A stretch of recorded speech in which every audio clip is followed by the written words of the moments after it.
আসসালামু আলাইকুম ছোট্ট বন্ধুরা, আশা করি তোমরা সবাই ভালো আছো। আজকে আমি তোমাদের বাংলা ও ইংরেজিতে 7 দিনের নাম শিখাবো। চলো শুরু করি। বিসমিল্লাহির রহমানির রহিম।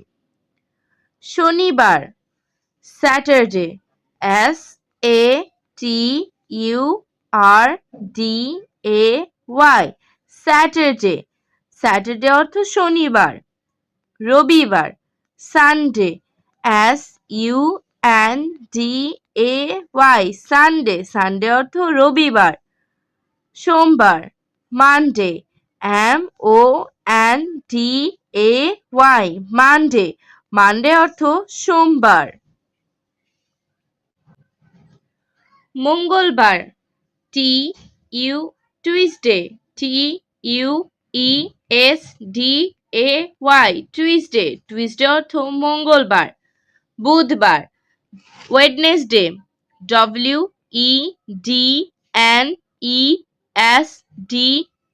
WEDNESDAY, Wednesday. ওয়েডনেসডে অর্থ বুধবার।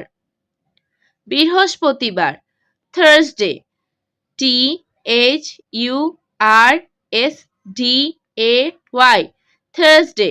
থার্সডে অর্থ বৃহস্পতিবার। শুক্রবার, ফ্রাইডে, FRIDAY, ফ্রাইডে। ফ্রাইডে অর্থ শুক্রবার। শনিবার, স্যাটারডে, রবিবার, সানডে, সোমবার, মানডে। মঙ্গলবার, টুইসডে, বুধবার, ওয়েডনেসডে, বৃহস্পতিবার, থার্সডে। শুক্রবার, ফ্রাইডে। আজ আর নয়, ভালো ভাববে, ভালো থাকবে। আল্লাহ হাফেজ।